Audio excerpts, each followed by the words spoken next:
Imagine losing everything in one night: your career, your reputation, your freedom. At the center of Washington's most glamorous gala, a disbarred attorney stands alone, moments away from public humiliation, until a mysterious billionaire steps forward and says four shocking words: "She's my fiancée."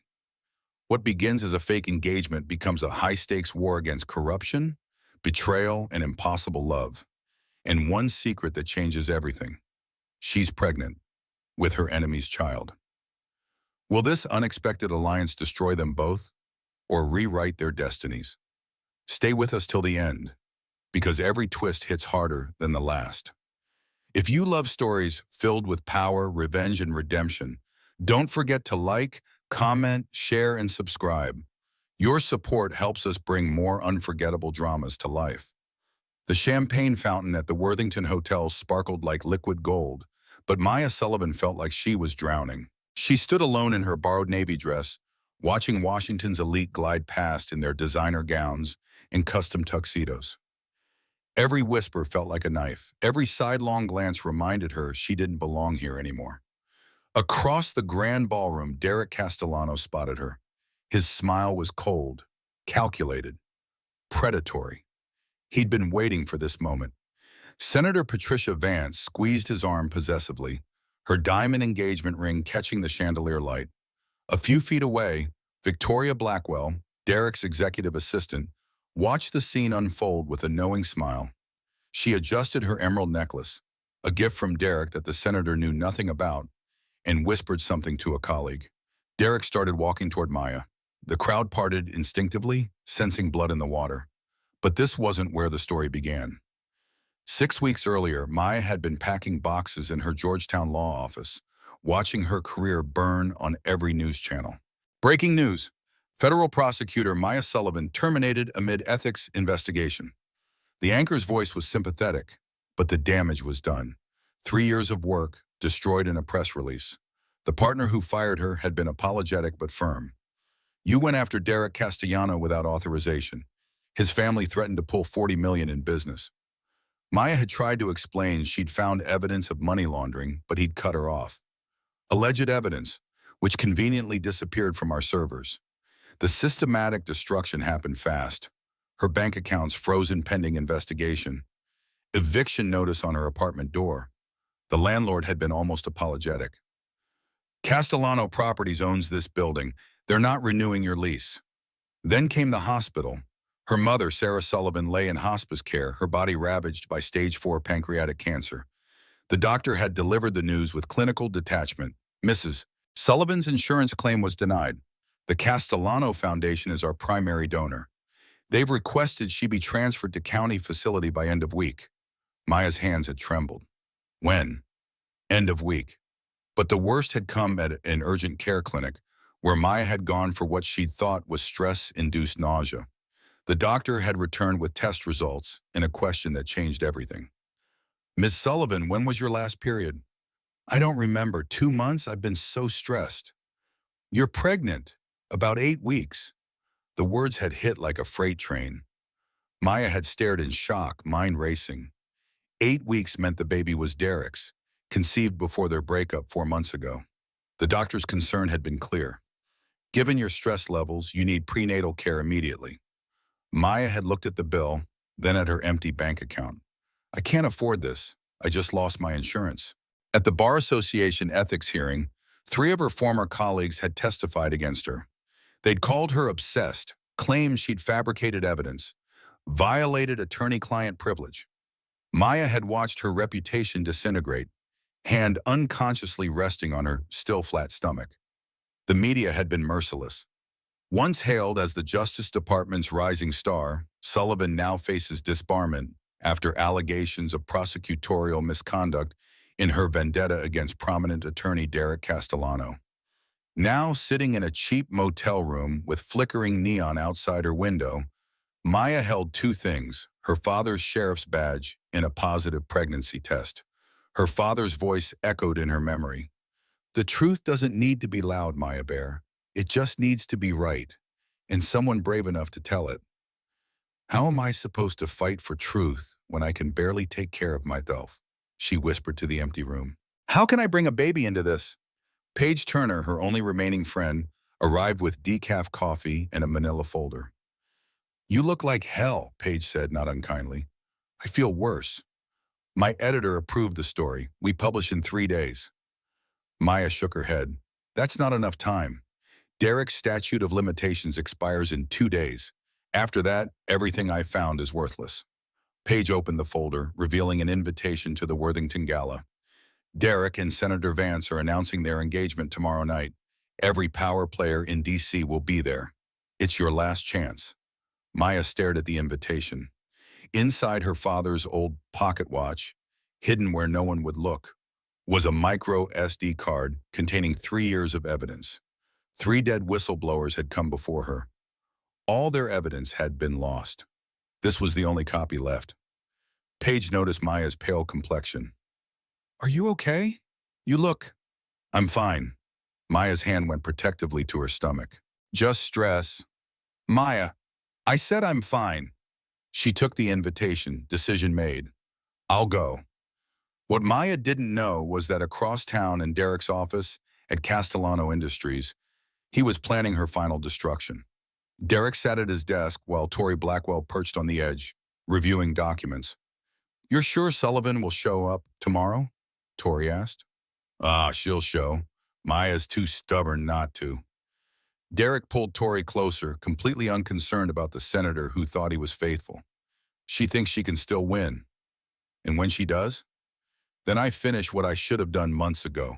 She'll be arrested, discredited, destroyed. No one will believe a word she says. What about the senator? Won't she suspect something if you're this obsessed with an ex? Derek kissed Tori dismissively. Patricia doesn't suspect anything. She thinks I'm the devoted fiancé. After tomorrow, Maya won't be a problem anymore. They kissed again. Neither noticed Tori's purse on the desk, where a small recording device's red light blinked steadily. Tori smiled against Derek's lips. She kept all of Derek's secrets, but she kept her own secrets too. You know what I love about you, Derek, she murmured. You always have a plan. That's why you're with me. That's why I keep your secrets. The threat was subtle but clear. Derek didn't catch it. The next evening, Maya stood before her motel mirror in the borrowed dress. She looked pale, exhausted. The pregnancy nausea made everything harder. But inside her father's watch, the evidence remained. 3 years of work, 3 dead whistleblowers. This was her last chance. She placed her hand on her stomach, barely showing yet. I'm doing this for both of us, she whispered. Then she drove to the Worthington Hotel, unaware that 2 men were about to change everything. One wanted to destroy her, the other wanted to save her.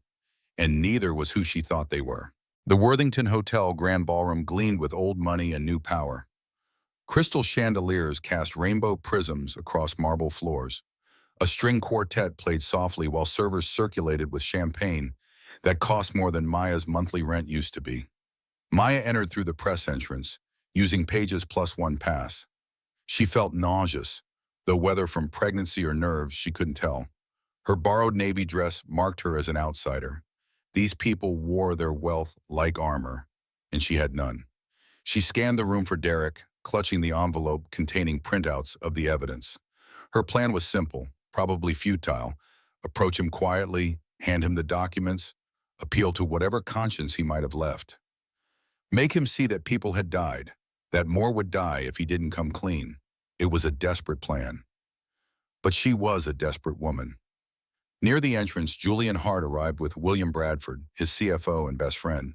Julian moved through the crowd like a shark through water, people parting without realizing why.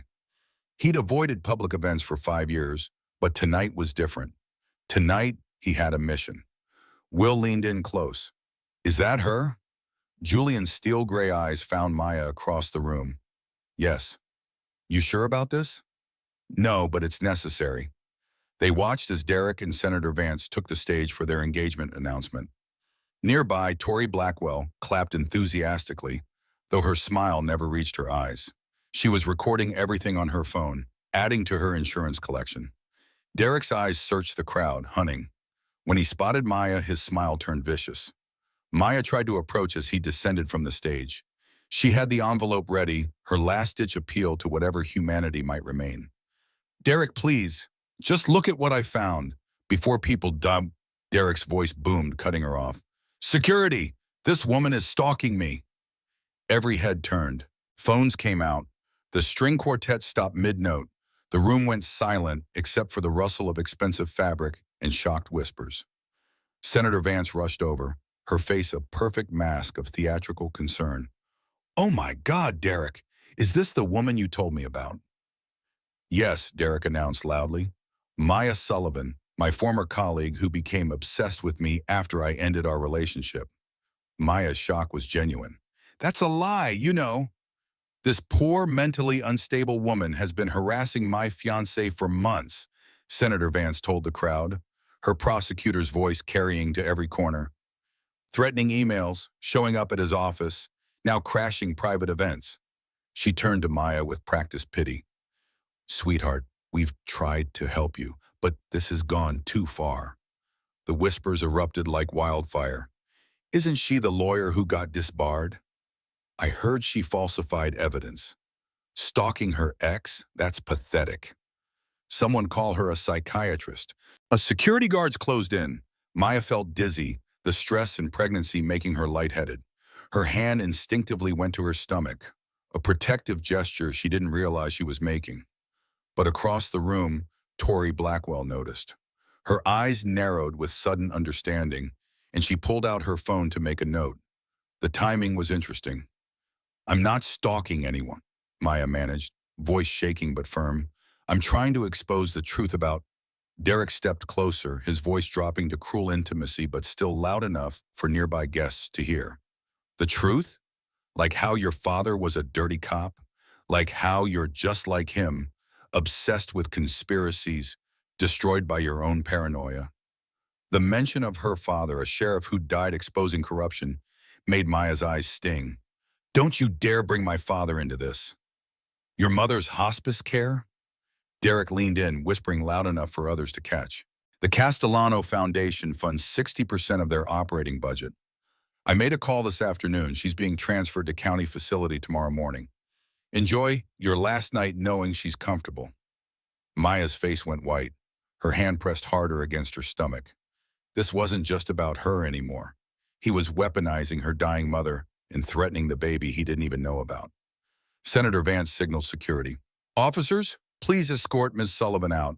We have criminal charges being filed as we speak. The security guard pulled out paperwork. Ma'am, you're under arrest for criminal harassment and stalking. You have the right to... The crowd pressed closer, phones recording every moment. This wasn't just humiliation. This was the end. She'd be arrested, the evidence confiscated, her baby born in county jail while Derek won everything. Maya looked around desperately. No allies, no escape, no hope. The room began to spin. She felt faint. A single tear escaped down her cheek. Cameras caught it, flash after flash, documenting her complete destruction in front of everyone who mattered in Washington, D.C. And then everything changed. A deep, controlled voice cut through the chaos like a blade through silk. I suggest you step away from my fiancé immediately. The room froze. Every person turned toward the voice. Juliana Hart walked through the crowd with the calm confidence of someone who owned not just buildings but the very ground beneath them. The sea of powerful people parted instinctively, unconsciously acknowledging a predator in their midst. He moved directly to Maya, his hand gently but firmly removing the security guard's grip from her arm. His other hand settled protectively on the small of her back. He felt her trembling. Derek stammered, face cycling through shock and confusion. You're... what? Julian's eyes never left Derek. My fiancée, Maya Sullivan. Senator Vance recovered quickly, years of political training kicking in. Mr. Hart, I don't know what she told you, but this woman is the woman I'm going to marry. Yes, I'm aware. Julian produced his phone, showing a screenshot already trending on social media. The post was from his verified account, posted 4 hours earlier. Some news is too important not to share. Maya Sullivan has made me the happiest man alive by agreeing to become my wife. To privacy, partnership, and the courage to fight for what's right. The accompanying photo showed Maya and Julian at a coffee shop, her laughing, him looking at her like she was the only person in the world. It had been taken weeks ago by his security team, staged as contingency for exactly this moment. 23,000 likes, 8,000 retweets, 12,000 comments. Derek's face reddened. That's impossible. She never mentioned, because we value our privacy, Julian said smoothly. Unlike some people who turn their personal lives into campaign opportunities, the barb hit Senator Vance perfectly. Her jaw tightened. From the side, Tori watched with fascination, still recording. This was getting very interesting. Julian addressed the security guard. I believe there's been a misunderstanding. My fiancée received an invitation from Ms. Turner of the Washington Chronicle. She's here legally. So unless you want to arrest someone for attending an event they were invited to, I suggest you reconsider. The guard looked at Derek, uncertain. Derek opened his mouth to protest, but Senator Vance grabbed his arm tightly. I think we've all had a misunderstanding. Derek, darling, let's not make a scene. She dragged him away, whispering urgently. Tori followed at a distance, still recording, still collecting insurance. The crowd began to disperse, buzzing with gossip and speculation. The impossible had happened. Julian Hart, the reclusive billionaire who hadn't attended a public event in 5 years, had just claimed a disgraced prosecutor as his fiancée. Julian turned to Maya, lowering his voice. Walk with me. Smile. We're madly in love. Maya was dazed, still processing. Who are you? Why did you... He noticed her pallor, the way she swayed slightly. Are you all right? You look like you're about to faint. I'm fine, I just need to... Her knees buckled. Julian's arm tightened around her waist, supporting her full weight as if she weighed nothing. We need to leave. Now. He guided her through the crowd, nodding politely at its shocked onlookers. His hand never left her back, possessive and protective in equal measure. Across the room, Paige caught Maya's eye and mouthed, What the hell? Maya could only shake her head. She had no idea. As they reached the exit, Tori Blackwell turned to a colleague with a calculated smile. Well, this just got interesting. Outside, a Rolls-Royce waited. Julian helped Maya inside, the leather seats soft as butter, the interior silent as a tomb. As they pulled away from the hotel, Maya finally found her voice. Who are you really, and what just happened? Julian looked at her, his gray eyes unreadable in the passing streetlights. My name is Julian Hart. I own Hart Defense Systems. I'm worth about $8.7 billion depending on the market. And what just happened is that I saved your life. Maya stared at him. Why? Because I need you, he said simply. And from what I saw tonight, you need me. Then he told her exactly what he knew about her, every detail of her life, her case, her mother, her situation. And when he was finished, he made her an offer that was equal parts salvation and trap. $3.5 million, 8 weeks of pretending, and a chance to bring down Derek Castellano. Maya looked at the contract on his tablet, thinking of her mother, her career, the baby growing inside her that Derek didn't know about. Every instinct screamed not to trust this man. But when her phone buzzed with a news alert about criminal charges being filed against her, and Julian calmly explained that returning to her motel would mean immediate arrest, Maya realized the truth. She wasn't choosing between freedom and a cage. She was choosing which cage to enter. At least this one came with a chance to fight back. Where do I sign? She asked. Julian smiled. It wasn't a warm smile, but for the first time in weeks, Maya felt like she might survive. The Hart penthouse in Tribeca occupied the top 3 floors of a glass and steel tower that pierced the Manhattan skyline like a shard of ice. Floor-to-ceiling windows offered 360-degree views of the city, but the interior felt less like a home than a carefully curated museum exhibition. Every piece of furniture had been chosen by an interior designer who prioritized aesthetic perfection over human comfort. The leather sofas were beautiful but unwelcoming. The art on the walls was expensive but cold. No family photos, no personal mementos, nothing that suggested an actual human being lived here.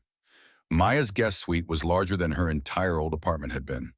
The bed alone could have slept 4 people comfortably. The bathroom featured Italian marble and a rainfall shower with enough settings to pilot a spacecraft. On the nightstand, she found a bottle of prenatal vitamins, the expensive kind her clinic doctor had recommended, but she couldn't afford, along with an appointment card for a private OBGYN the following morning.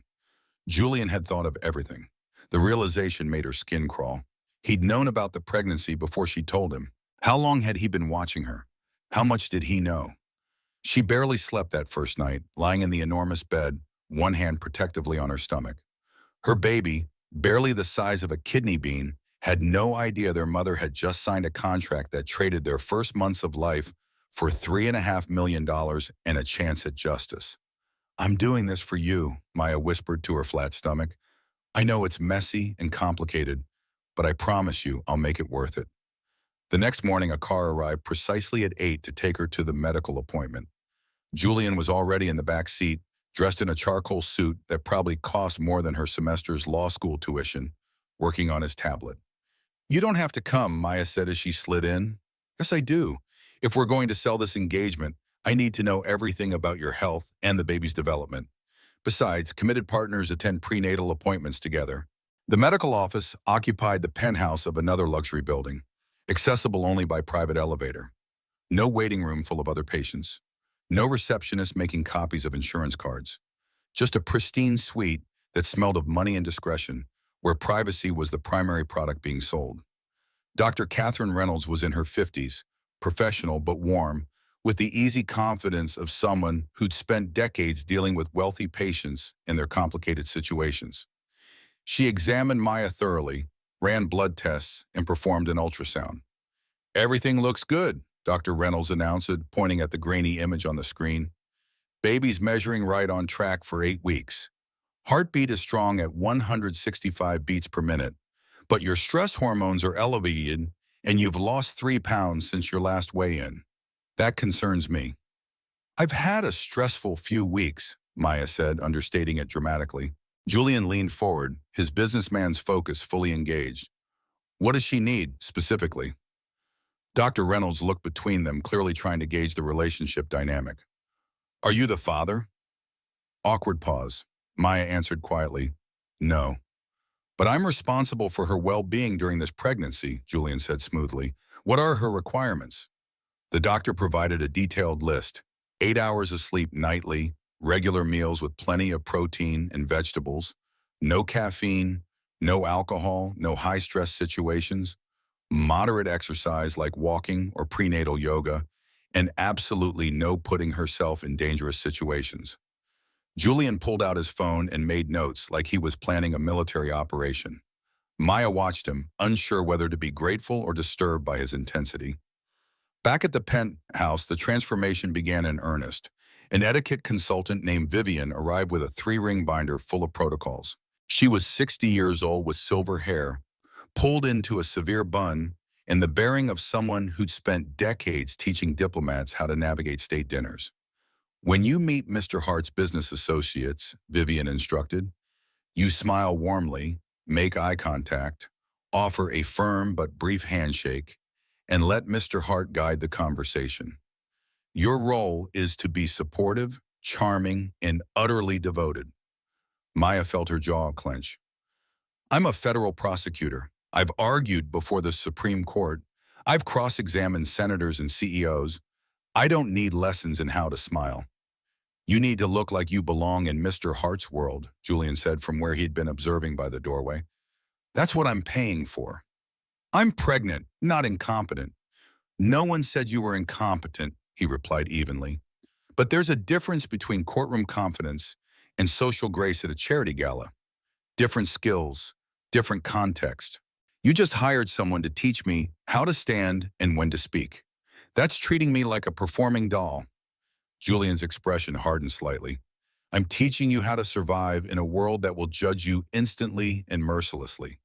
These people are sharks. They'll smell insecurity and circle. I'm giving you armor."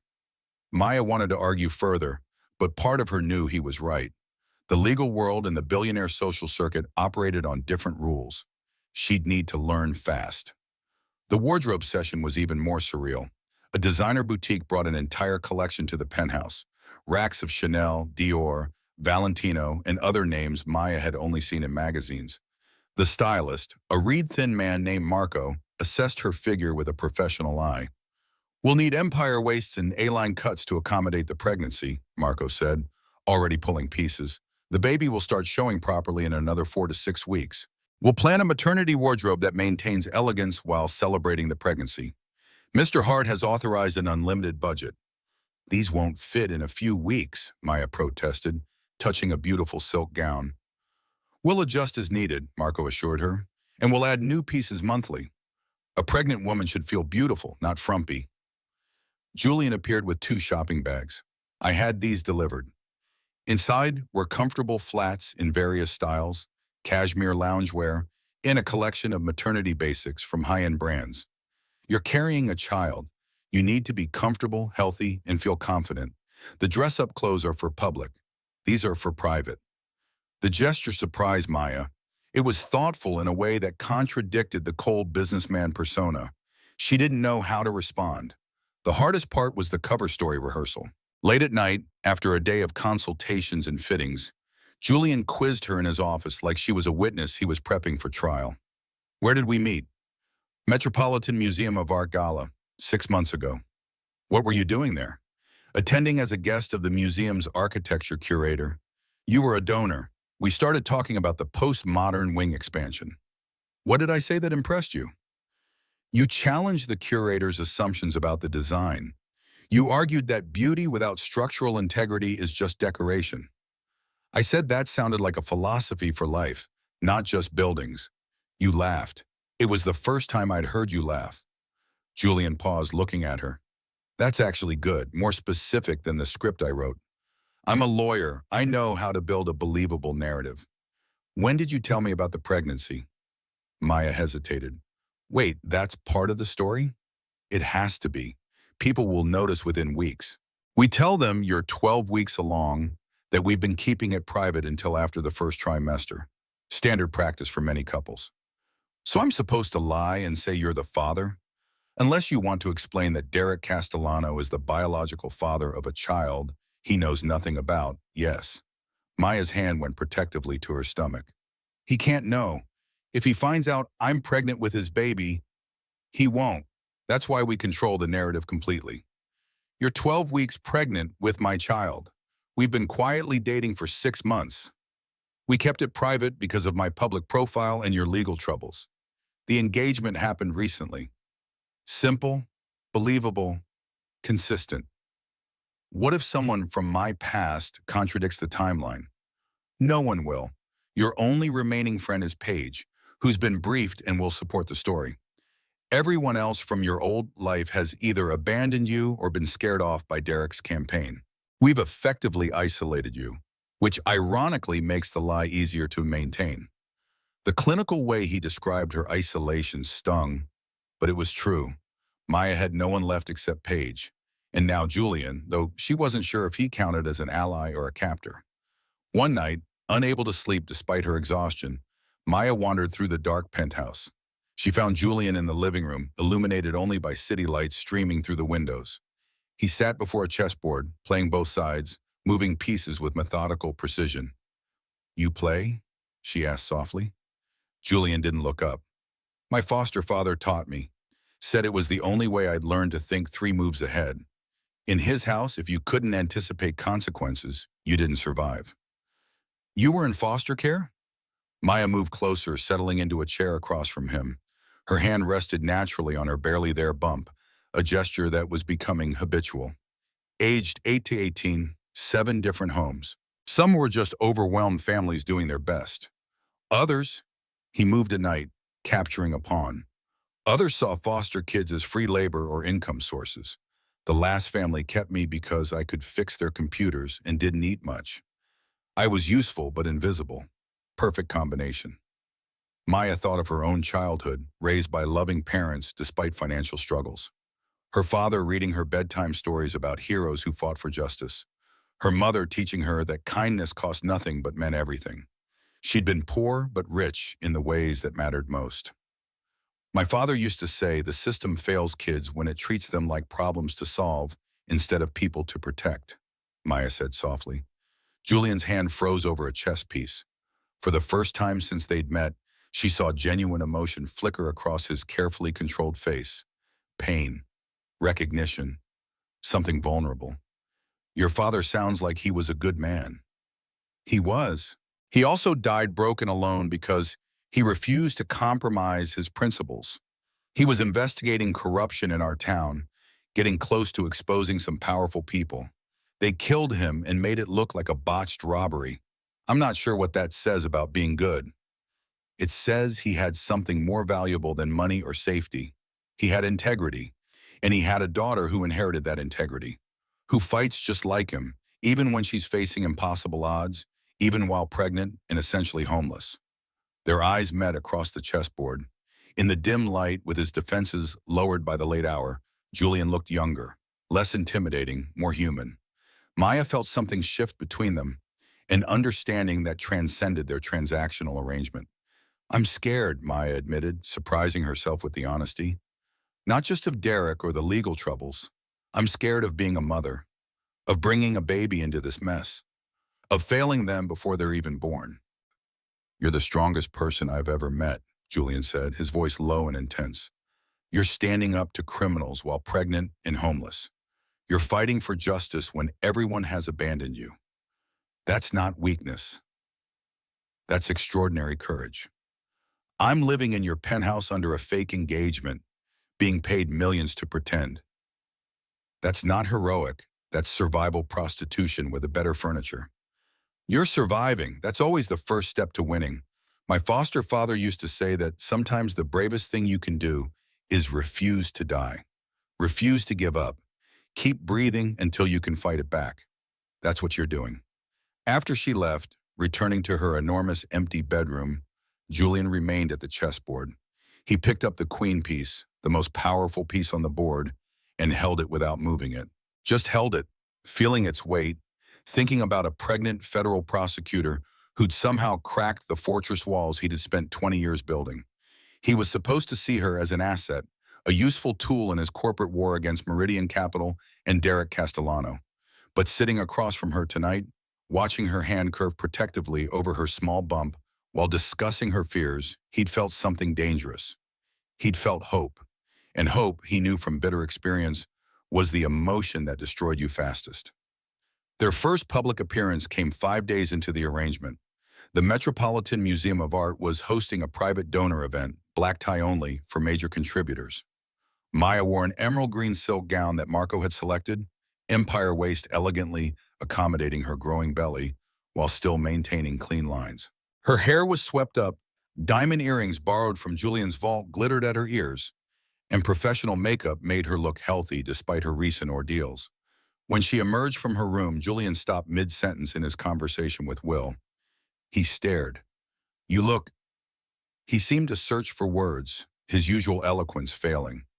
Like I cost $3.5 million, Maya supplied dryly. I was going to say radiant. Pregnancy suits you. Maya tucked her stomach self-consciously. I'm not even showing yet. Not really. I didn't mean physically. Julian's voice was softer than she'd heard before. You look determined, fierce, like you're ready to fight. They entered the museum together, and immediately the camera flashes started. Gossip had been swirling since the gala incident. Everyone wanted to see Julian Hart's mysterious fiancée, the woman who'd transformed overnight from disgraced prosecutor to billionaire's bride. Within 10 minutes, they were approached by Richard Bradford, chief investor at Meridian Capital, the hedge fund attempting to take over Hart Defense Systems. He was 50-something, silver-haired, with the confidence of old money. Hart, you must introduce me to your lovely fiancée. Julian made the introduction smoothly. Maya shook Bradford's hand with exactly the right amount of pressure, maintained eye contact, and smiled warmly.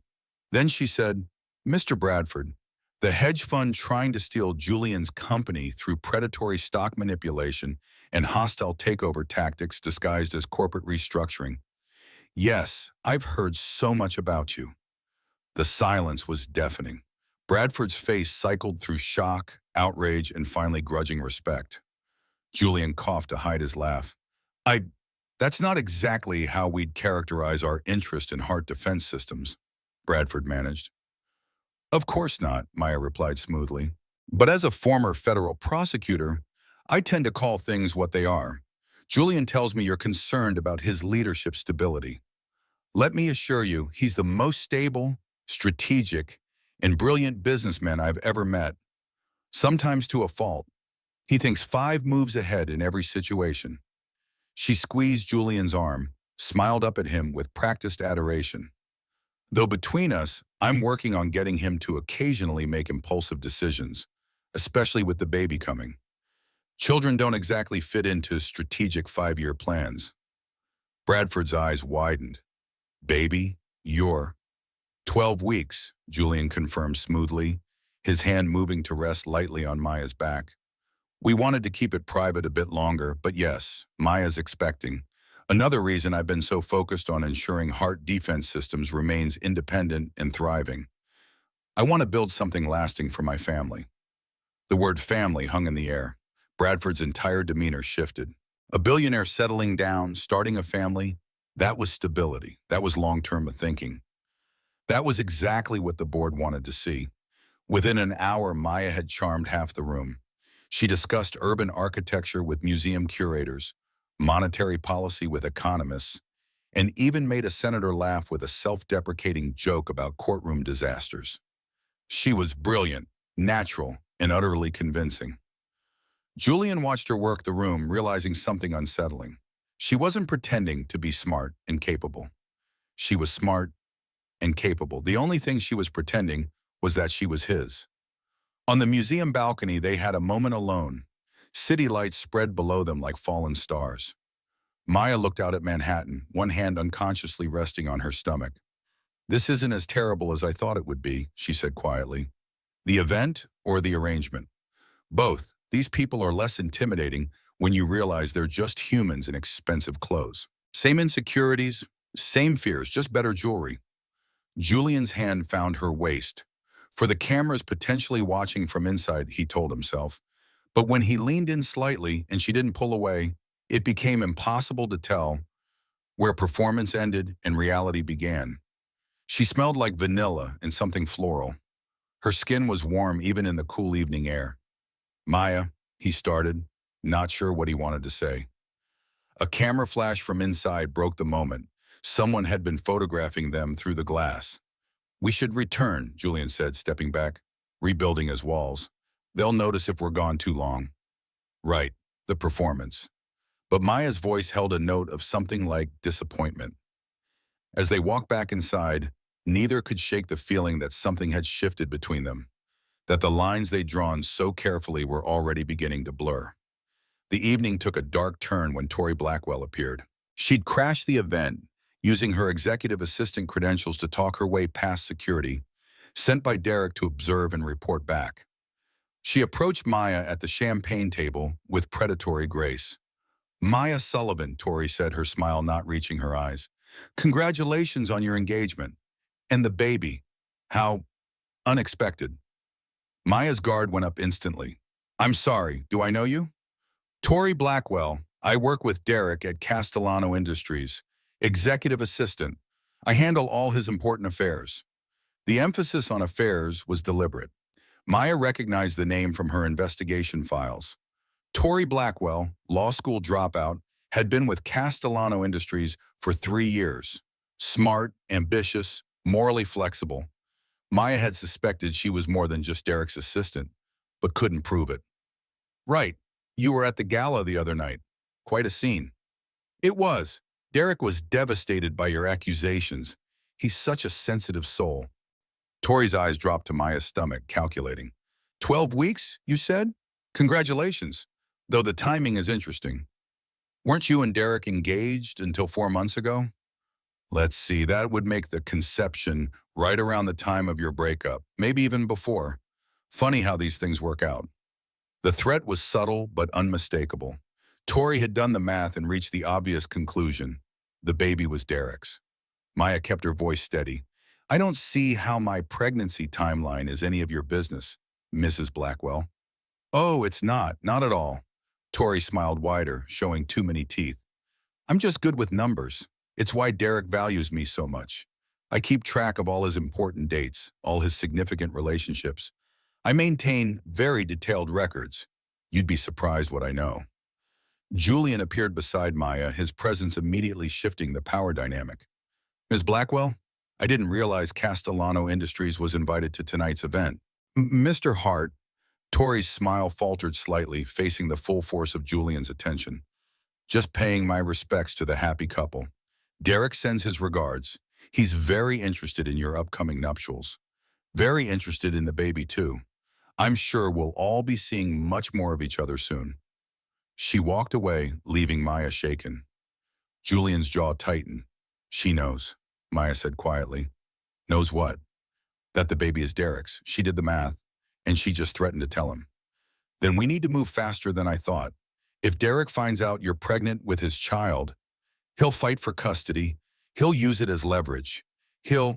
Maya's hand pressed protectively against her stomach. I won't let him near my baby. I won't. He won't get near you or the baby. I promise. Julian's voice was hard as steel. In the limo afterward, Maya was quiet, processing the evening's success and its complication. That went well, except for Tori. They believed us. Bradford is already backing off the hostile takeover. 3 board members told me tonight they're firmly in my camp now. The engagement is working. Then maybe this will actually work. 8 weeks. We can do 8 weeks. Julian looked out the window at passing city lights. Maybe. But his expression suggested he knew something she didn't. That 8 weeks was a fantasy. That Tori Blackwell's threat meant everything was about to accelerate, and that neither of them was prepared for what came next. In the privacy of her room that night, Maya looked at herself in the mirror. Diamond earrings she'd return tomorrow. Borrowed designer gown. Ring on her finger that meant nothing and everything. Hand on her stomach where a baby grew, unaware their mother had just stepped onto a stage where one wrong move could destroy everything. I'm trying, she whispered to her reflection, to her baby, to her father's memory. I'm trying to do the right thing the wrong way. I hope that's enough. In his own room, Julian sat on his bed, still in his tuxedo, looking at security footage from tonight, frame after frame of him and Maya, her laughing at something a curator said, him watching her with undisguised admiration, both of them on the balcony, that moment before the camera flash when it looked like he might kiss her. He was supposed to see an asset, a useful tool in his corporate chess game. But the man in these photos was looking at Maya Sullivan like she was the only real thing in a room full of expensive illusions. This is a problem, he said aloud to his empty room. This is a serious problem. Because falling for the woman you'd hired to be your fake fiancée, the pregnant prosecutor carrying another man's child, who you'd manipulated into dependence for purely strategic reasons. That wasn't in any contract. That wasn't part of any plan. And Julian Alexander Hart didn't know how to win a game when his own heart had turned traitor. The call shattered the fragile peace at 2:17 in the morning. Maya's phone buzzed on the nightstand, the generic ringtone jarring her from restless sleep. She grabbed it, heart already racing, knowing that calls at this hour only brought bad news. Miss Sullivan? The nurse's voice was professionally calm, which somehow made it worse. This is Mercy Medical Center. Your mother has suffered a stroke. She's stable for now, but she's asking for you. I think you should come. Maya was out of bed before the nurse finished speaking, throwing on clothes with shaking hands. I'll be there in 20 minutes. She ran out of her bedroom and nearly collided with Julian in the hallway. He was still fully dressed in slacks and a button-down shirt, having clearly been working in his office despite the hour. What happened? He asked, reading her panic instantly. My mother. Stroke. I have to go to the hospital right now. Was Julian's expression shifted to something she'd learned to recognize as his problem-solving mode. The criminal charges Derek filed. If you leave this building, if you're spotted anywhere in public, they could arrest you on sight. He's got people watching for you. I don't care. Maya's voice broke. She's dying. She's asking for me. I'm not letting my mother die alone because I'm hiding from false charges. For a long moment, Julian stared at her. Maya saw something war across his face, calculations being made and discarded, the ruthless businessman fighting against something more human. Then he made a decision that surprised them both. Get dressed properly. Warm coat. We're going together. He was already pulling out his phone, dialing. And I'm buying the hospital. What? I can't stop Derek from having you arrested if the police spot you. But I can make sure you reach your mother first. And I can ensure the hospital administration doesn't cooperate with any attempts to remove you from the premises. He was talking rapidly into his phone now. Marcus, I need you to wake up the acquisitions team. Now we're purchasing Mercy Medical Center. I don't care that it's 2 in the morning. I don't care what it costs. Have the paperwork ready to file within 2 hours. Heart Medical Holdings will own controlling interest before sunrise. Maya stared at him, tears streaming down her face, unsure whether to be grateful or horrified at the casual way he could simply buy an entire hospital to solve a problem. The Rolls-Royce moved through empty Manhattan streets with the chauffeur driving carefully but quickly. Maya sat rigid in the back seat, one hand on her stomach, the other clenched in a fist so tight her nails dug into her palm. Julian made call after call, his legal team working at emergency speed to structure the acquisition. At Mercy Medical Center, security initially tried to stop them at the entrance. A large guard in a gray uniform stepped forward, hand raised. Ms. Sullivan, I have orders from administration. Mr. Derek Castellano, who represents the Castellano Foundation, our largest donor, has requested that you not be permitted. Julian cut him off, his voice cold as winter steel. Check your email, right now. The guard, confused, pulled out his phone. His face went pale as he read. Mr. Castellano no longer makes decisions for this facility, Julian said with devastating calm. As of 40 minutes ago, Heart Medical Holdings owns 51% of this hospital. I make the decisions now. Ms. Sullivan is going to see her mother. You will not stop her. You will not call anyone. You will not mention she was here. Are we clear? The guard stepped aside. They took the elevator to the hospice wing in silence. Maya was trembling, exhausted and terrified, and grateful all at once. Julian's hand rested lightly on her lower back, a gesture of support that felt genuine rather than performative. Sarah Sullivan's room was dim, lit only by the soft glow of medical monitors.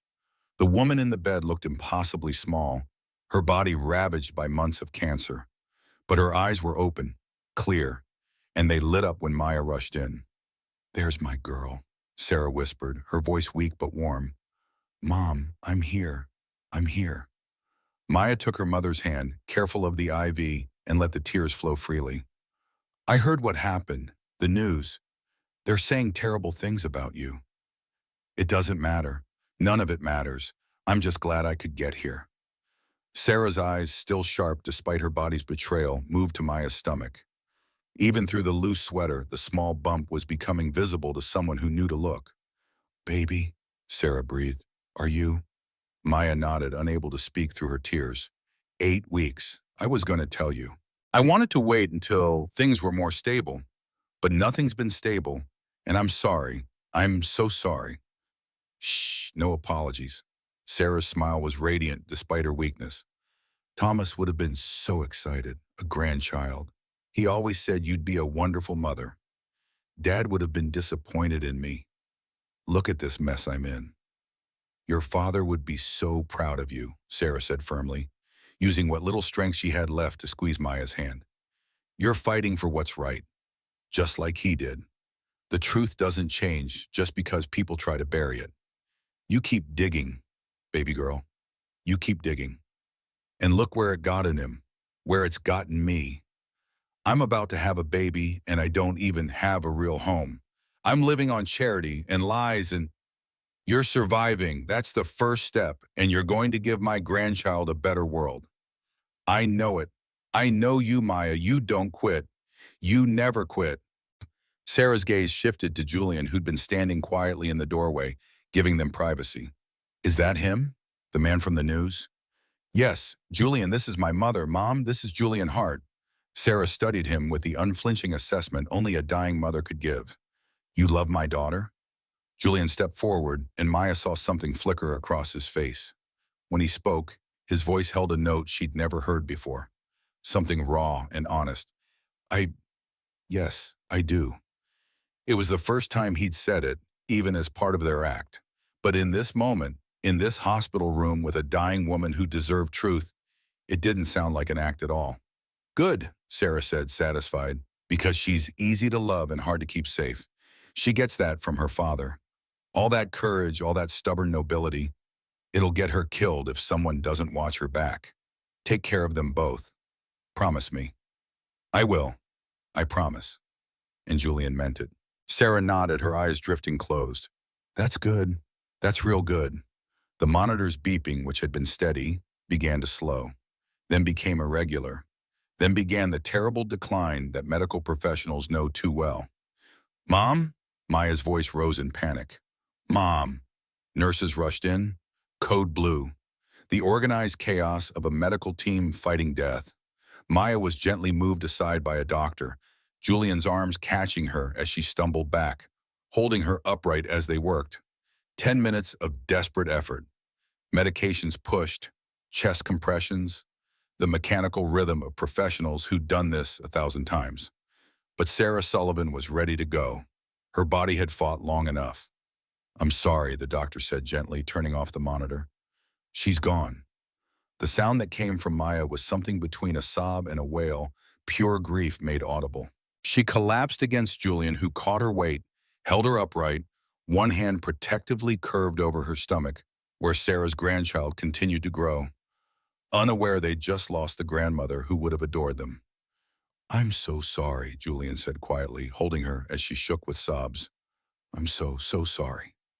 She thought you loved me, Maya gasped between the tears. She died thinking I'd found someone who actually cared. But this is all just Maya. Julian wanted to tell her something, wanted to say that maybe it wasn't all fake anymore, but the words caught in his throat. Please don't tell me this is all business or right now. Just let me pretend for a minute. Let me believe someone actually gives a damn. So Julian held her tighter and said nothing, because the truth was too complicated and the lies were too ingrained. And a woman had just died believing her daughter would be okay.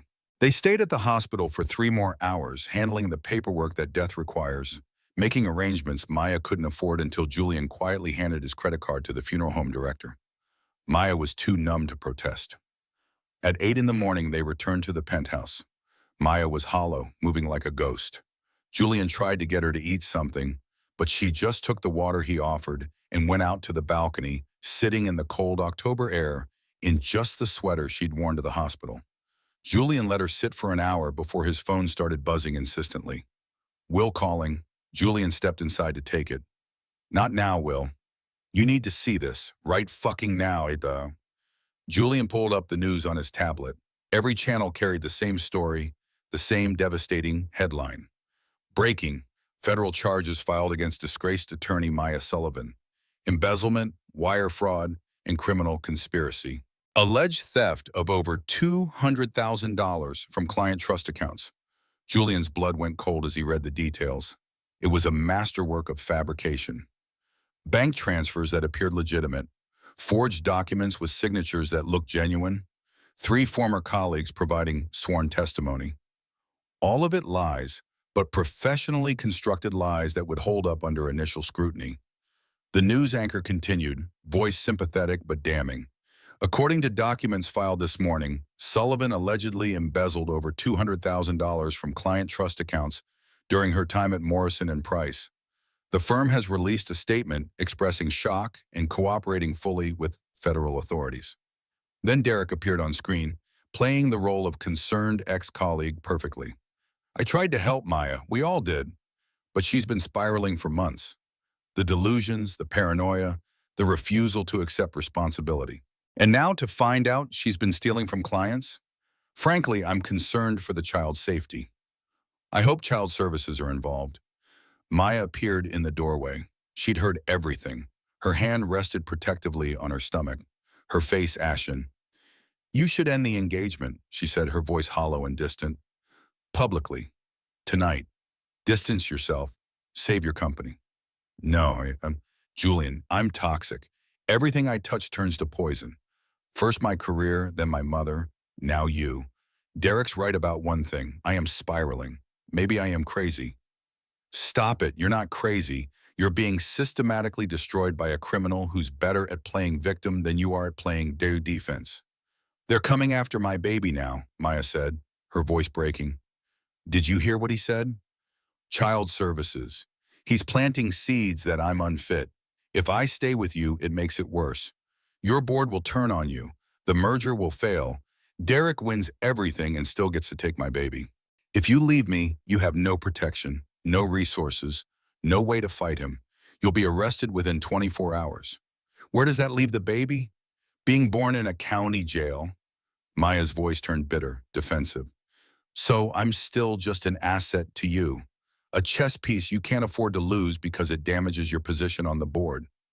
The words hurt more than she'd expected them to, because over the past 2 weeks, part of her had started to believe he actually cared, that the tender moments were real, that his promise to her dying mother had meant something. Julian's expression hardened, his own defensive walls slamming back into place. If that's what you want to think, what else should I think?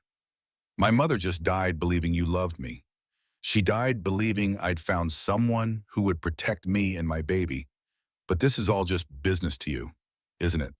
Just another transaction. Yes, Julian said, his voice cold. At the end, then, that's exactly what this is. But neither of them sounded convincing anymore. The lie was wearing thin, and they both knew it. Maya turned away, unable to look at him. I need to be alone. She retreated to her room and Julian let her go, standing in his empty living room, surrounded by his expensive furniture and his expensive view, feeling hollower than he'd felt in years.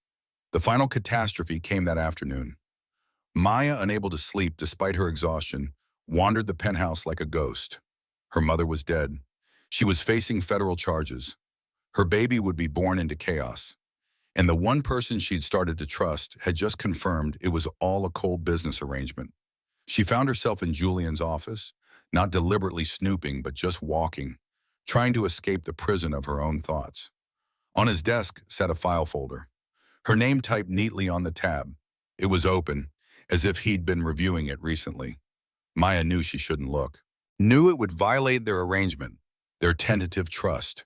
But grief and anger and desperation made her reckless. She opened the file. The first pages were standard. Her background, education, career. But then came the detailed psychological profile, noting trauma response patterns consistent with PTSD from father's death, trust issues, pathological need to prove self-worth through achievement, likely to reject direct assistance due to pride, requires manipulation of circumstances to accept help. Maya's hands started to shake. Her therapy transcripts were there, sessions she'd had after her father was killed, raw admissions of grief and guilt and fear that she'd never intended anyone else to see. Medical records from the clinic. Detailed notes. Subject discovered pregnancy 6 weeks ago. Initial visit was 3 weeks prior to contract signing. Father confirmed as Derek Castellano through surveillance documentation. Subject has not informed father. This creates leverage opportunity. Surveillance photos. Maya at her mother's hospice, at the motel, at the clinic getting the pregnancy test, at the bar where she'd been waitressing to make rent. All taken weeks before the gala. He'd been watching her for weeks. But what made her feel physically sick were Julian's handwritten notes in the margin. Perfect candidate, desperate enough to comply, smart enough to be useful, but not so connected she has alternatives. Pregnancy adds complication, but also control. She cannot risk losing medical support. Mother's terminal illness provides additional pressure point. Recommended approach. Rescue scenario, provide medical care, create dependency. The child becomes additional leverage for compliance. Maya sat down hard in Julian's desk chair, the folder trembling in her hands. She felt violated, used, dirty. Every kind word, every tender moment, every time he'd seemed to genuinely care had been calculated manipulation. She was a file folder, a psychological profile, a leverage opportunity, and her baby, the child growing inside her, had been categorized as additional leverage. You weren't supposed to see that. Will stood in the doorway, not Julian. Will. His face was regretful but not surprised. He knew, Maya said, her voice shaking. Before the gala, he knew I was pregnant. He knew everything. Yes. How long have you known? Since the beginning. Julian doesn't do anything without comprehensive research and detailed planning, including rescue operations. The hospital purchase? Making sure I got to see my mother before she died? That was all strategy. Will's voice was gentle but honest. A pregnant woman whose mother dies alone while she's in his custody. Bad press. Could undermine the engagement story. Better to appear compassionate, to be the supportive partner helping her through tragedy. It plays better with the board, better with the media. Maya laughed, a broken sound. He bought out an entire hospital to protect his investment, not to help me, to protect his image. Julian is complicated. He genuinely wants to keep you safe, but he doesn't know how to do that without controlling everything.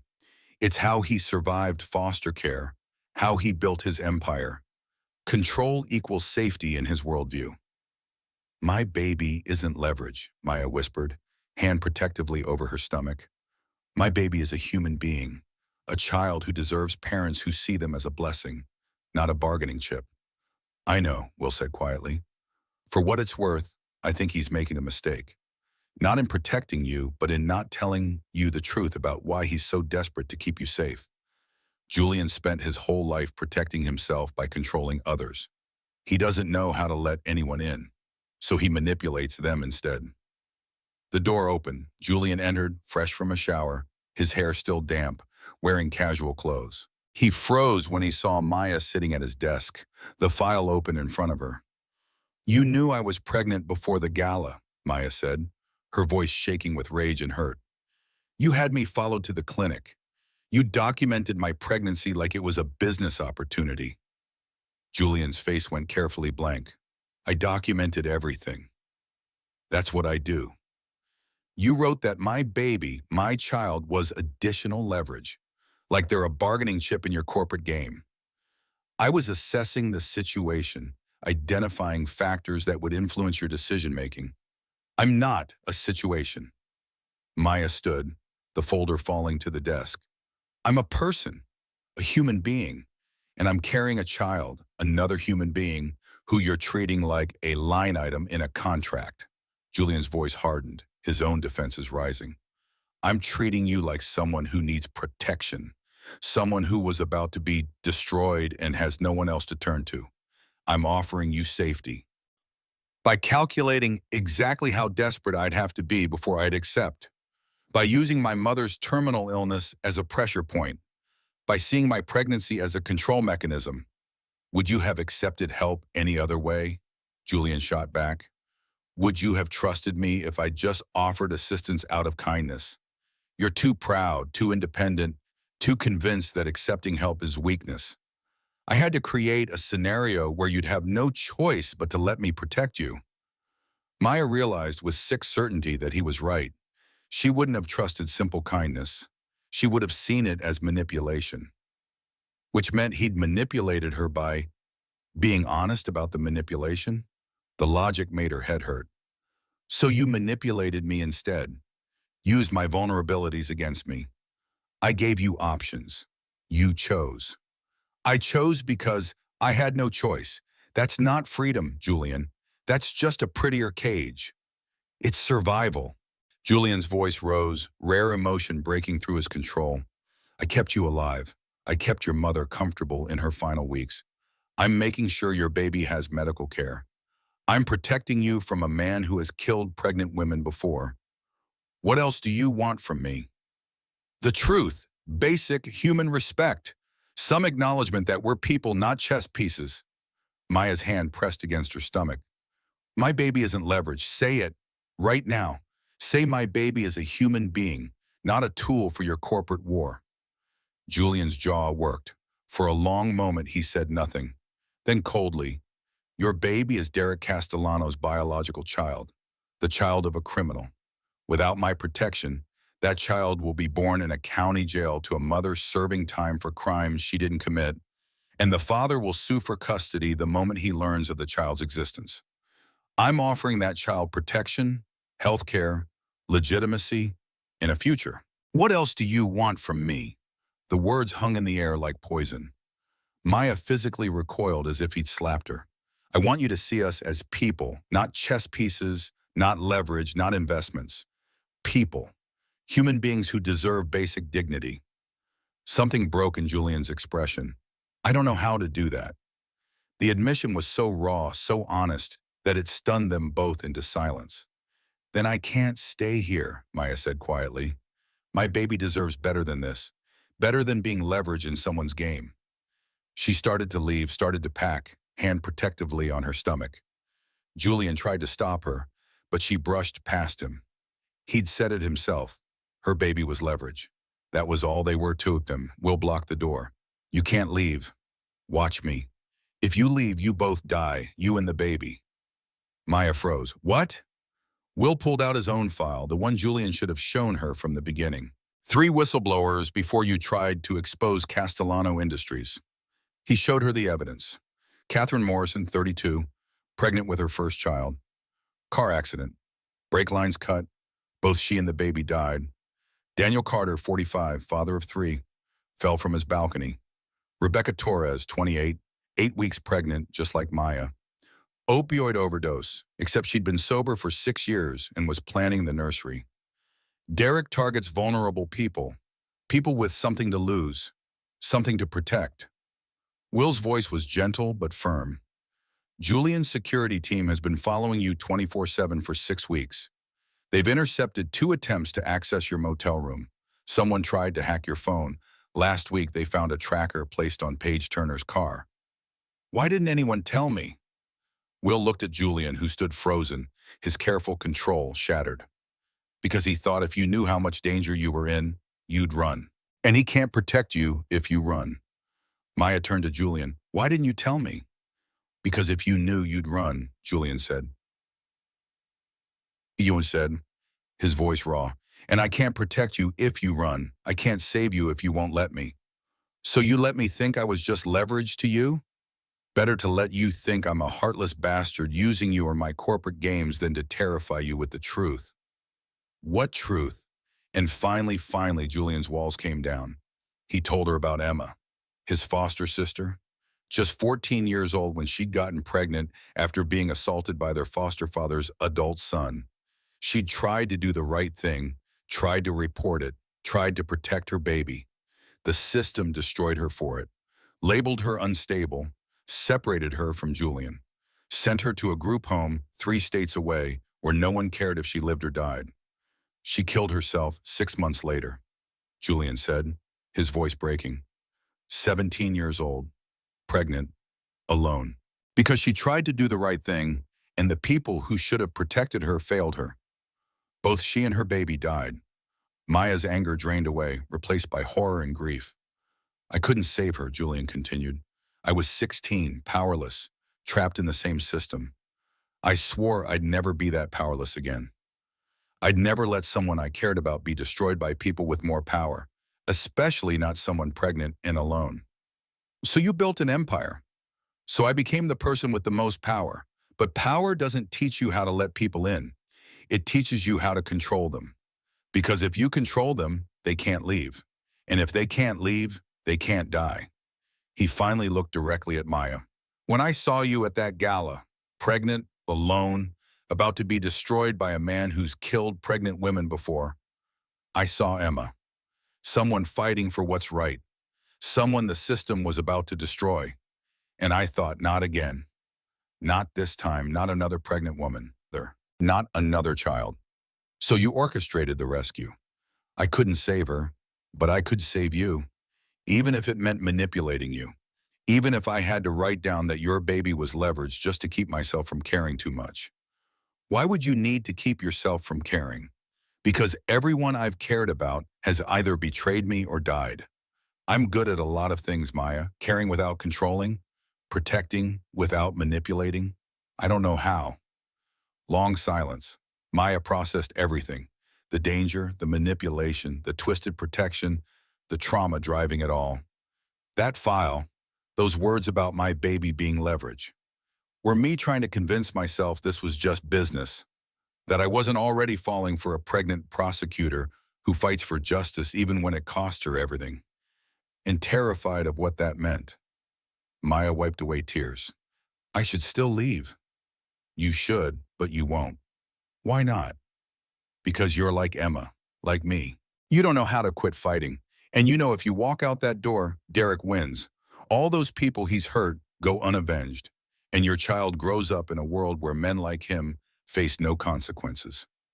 He was right. Maya hated that he was right. Then prove it. No more secrets. No more treating me and my baby like chess pieces. Real partners. For both our sakes. Julian handed her his unlocked phone. All my files, all my plans, everything I know about Derek, Meridian Capital, Senator Vance, Tory Blackwell. It's yours. Read it all. Then decide if you still want to work with me. Maya took the phone. This is a lot of trust. It's terrifying, but apparently you make me do terrifying things. For the first time in hours, Maya almost smiled. They shook hands, and it felt different, real, like they were finally equals. So what's our next move? Her phone buzzed, unknown number. A photo attached, page bound and gagged in what looked like a warehouse. The message read, "The engagement ends tonight or your friend dies, and then we come for the baby. Come alone to the Castellano Industries warehouse at midnight. Tell Hart, and she's dead. You have 2 hours." Maya showed Julian, hand instinctively protectively on her stomach. "It's a trap," Julian said. "Of course it's a trap. But Paige is my only real friend, and Derek's threatening my baby." Julian corrected firmly, "we face this. You said partners. That means you don't go into danger alone, especially not while pregnant." For the first time since her mother's death, Maya felt something like hope. Good thing I've never been good at following instructions. Julian almost smiled. "No, you really haven't. Let's go win this." They had exactly 4 hours to turn Derek Castellano's trap into a snare that would catch him instead. In Julian's penthouse war room, a converted guest bedroom now filled with computer equipment and tactical displays, they gathered around a conference table covered in laptops, building schematics, and legal files.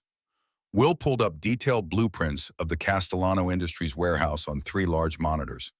6 exits, Will said, highlighting them in red. Security cameras every 20 feet, all connected to a central monitoring system. Motion sensors on all the doors. If Maya walks in there unprepared, Derek will have everything on video. He'll control the narrative completely. Maya studied the layout, her prosecutor's mind already working through scenarios. Good. Let him record everything. Julian raised an eyebrow. Explain your thinking. Derek wants me to look unstable, dangerous, obsessed. A pregnant woman facing federal charges, breaking into a warehouse to confront her ex. It paints me as unfit, mentally unstable, potentially violent. If Paige is hurt when I get there, or worse, if something happens to her, he can claim I did it, that I'm having a complete breakdown. It destroys any remaining credibility I have and gives him legal grounds to pursue custody of my baby when he inevitably finds out it's his. Wait, Will interjected. He knows the baby is his? His assistant Tori figured it out at the museum gala. She's smart. She did the math. If she told Derek, and I have to assume she did, then this isn't just about silencing me as a witness. This is about controlling the child. If he can prove I'm an unfit mother, mentally unstable and dangerous, he can petition for emergency custody the moment the baby's born. And a child gives him permanent leverage over me. Julian's jaw tightened. Over my dead body. That might literally be part of his plan, Maya said grimly. Think about it. Pregnant whistleblower has violent breakdown, dies in confrontation at warehouse. Maybe she attacks Derek. He defends himself, tragic accident. He gets custody of his orphan child, plays the grieving would-be father trying to do right by his late ex's baby. Senator Vance would love that redemption narrative for her campaign. The room fell silent as they all processed the horrifying plausibility. So how do we flip it? Will asked. How do we turn his trap into ours? Maya pulled up her own laptop, accessing files she'd been compiling for 3 years. I've been documenting everything since I first found evidence of the money laundering. Financial records, witness statements, transaction histories, shell company formations, everything. The problem is Derek's people destroyed the chain of custody. I can't authenticate it as admissible evidence because I can't prove where it came from or that it hasn't been tampered with. But if you could prove it's authentic through an independent witness Derek doesn't control, Julian said, seeing where she was going. Exactly. We need someone with credibility, someone who can verify the evidence independently. Paige, Will said. Paige has been investigating Pierrick for 6 months for the Washington Chronicle. She's a legitimate journalist with a reputation for thorough sourcing. But here's what I've been thinking. When I showed her my evidence last month, she said something strange. She said, "This matches what my sources have given me." Not what she'd found independently, what her sources had given her.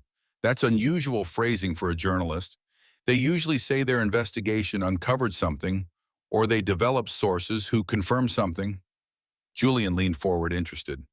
You think she's more than just a journalist? I think she might be a confidential informant working with the FBI, maybe both. It would explain why she's been so interested in my evidence, why she's pushed so hard to publish despite her editor's concerns, why she's taken risks that most journalists wouldn't. Will looked skeptical. That's a hell of an assumption to bet both your lives on. It's the only assumption that makes sense, Maya countered. Think about it. Derek isn't stupid. He knows that actually killing a Washington Chronicle journalist would bring massive federal attention. Every agency would get involved. It would be the worst possible move for him. But if he can make it look like I did it, if he can paint me as the unstable ex who attacked them both, he eliminates us both as threats and looks like the victim. And gets custody of the baby, Julian finished, his voice hard. So we let him think his plan is working. I show up scared and desperate, exactly what he expects. Meanwhile, you're feeding everything we have to the FBI through Paige's handler, assuming she has one. When Derek confesses everything to his supposed hostage, thinking she's helpless and we're alone, she'll be wearing a wire. We finally get admissible evidence of his confession, caught on FBI surveillance equipment, properly documented chain of custody. Will shook his head slowly, but he was smiling. That's either brilliant or insane. That's law school training and maternal instinct combined, Maya said, her hand resting protectively on her stomach. I'm not letting Derek Castellano anywhere near my child. Not now, not ever. Julian studied her across the table. In the harsh fluorescent light of the war room, she looked tired and grieving and fierce all at once. Her mother had died less than 24 hours ago. She was facing federal charges. She'd just discovered he'd manipulated her from the beginning, and she was planning a counter-operation against a man who'd killed multiple people with less reason to want them dead. She was extraordinary. What do you need from me? Julian asked. Backup position outside but not visible. Medical team on standby in case anything goes wrong with the pregnancy or if anyone gets hurt. And a promise. What promise? Maya's hand pressed flat against her stomach, protective and determined. If something happens to me in that warehouse, if Derek manages to kill me despite our planning, promise me you'll protect my baby. Get them away from Derek.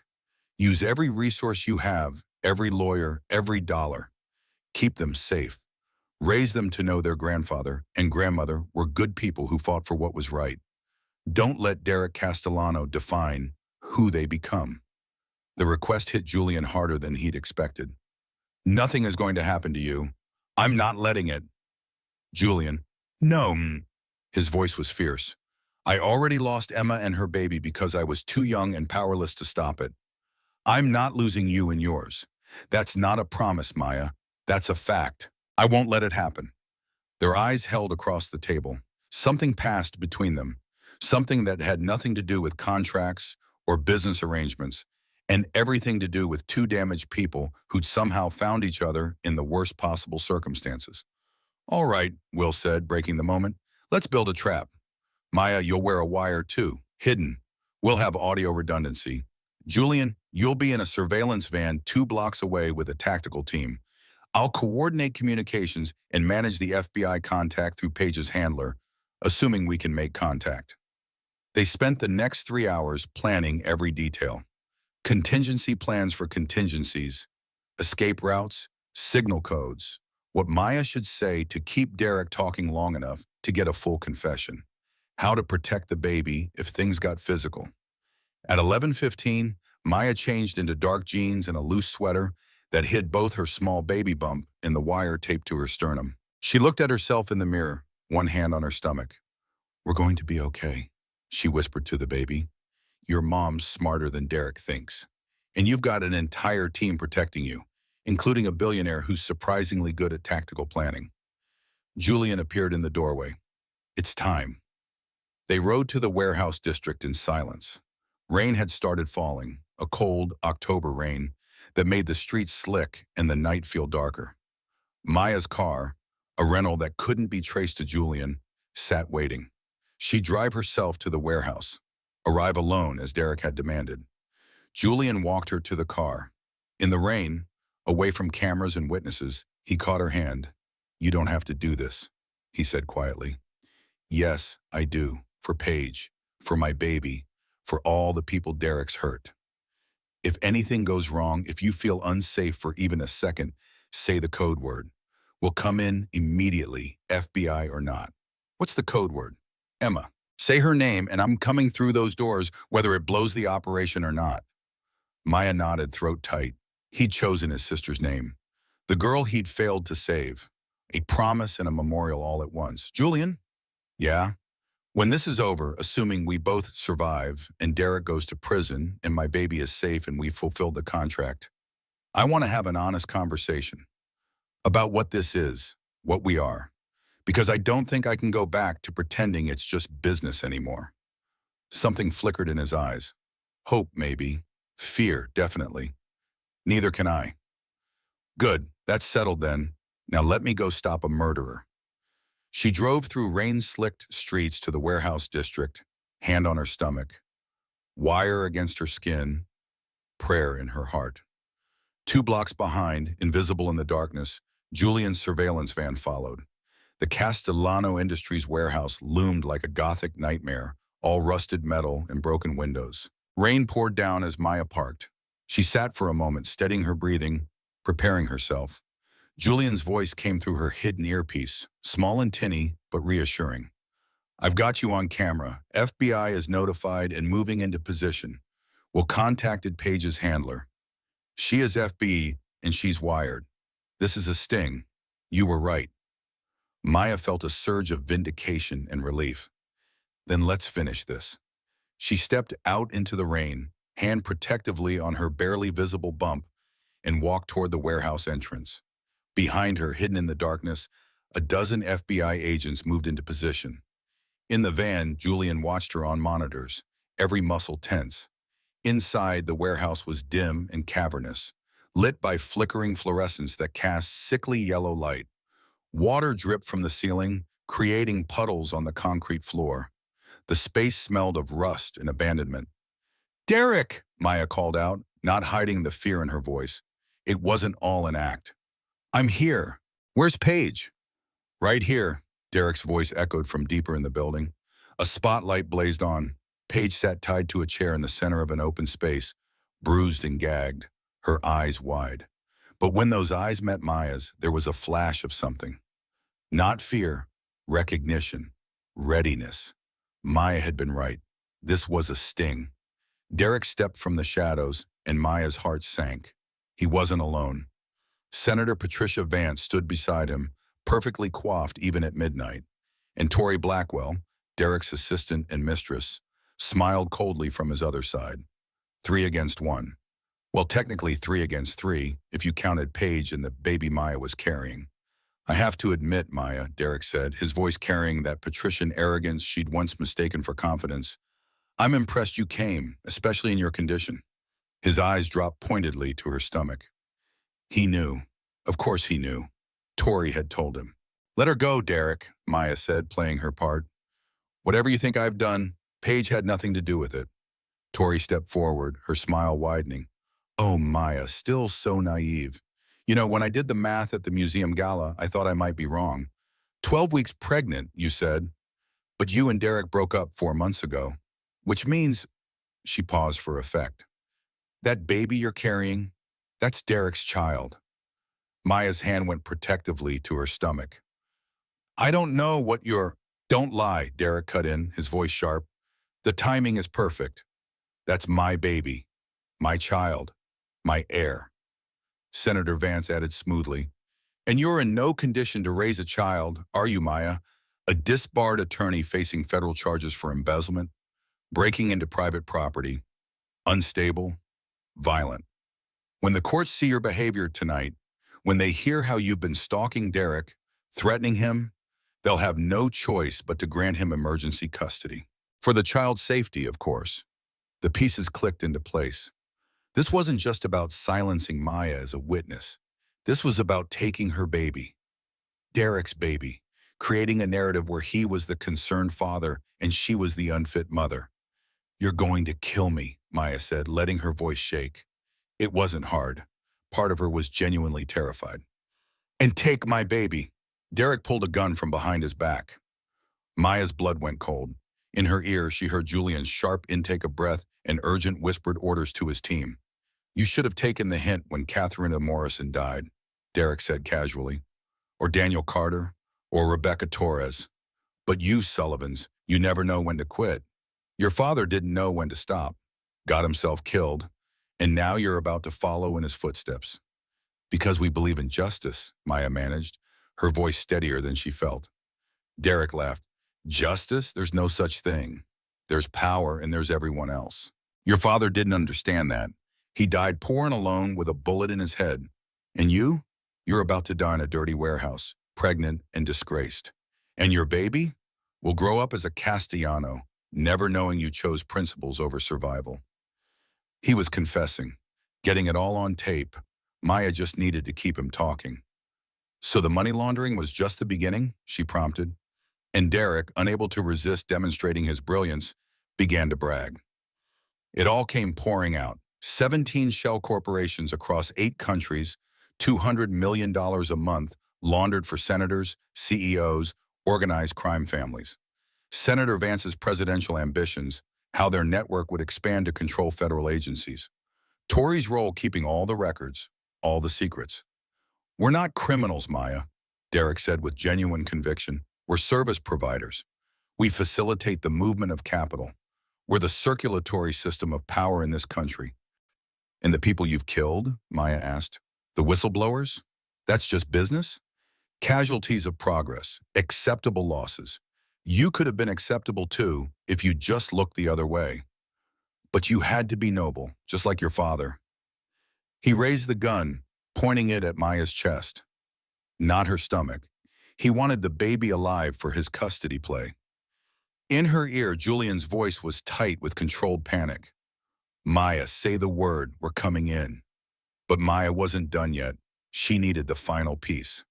"So you'll kill me, take my baby, and Senator Vance gets her presidential campaign with you as the devoted family man rehabilitated by fatherhood. Was that the plan?" "It's a good plan," Senator Vance confirmed.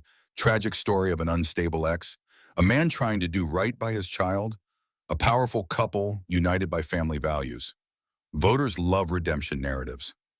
"And what about when the baby asks about their mother?" Maya asked. "We'll tell them you were sick," Derek said without hesitation. "Mentally ill. That we tried to help, but you were too far gone. They'll thank us for saving them from you." That was it, the final piece of the confession. Full premeditation, motive, and conspiracy. Maya looked at Paige, tied to the chair. Paige's eyes were clear, focused. She nodded almost imperceptibly. "That's an interesting plan," Maya said, her voice suddenly stronger, no longer afraid. "Just one problem." "What's that?" Derek asked, genuinely curious. Maya smiled. "I recorded every word, and so did the FBI." Derek's face went white. "What?"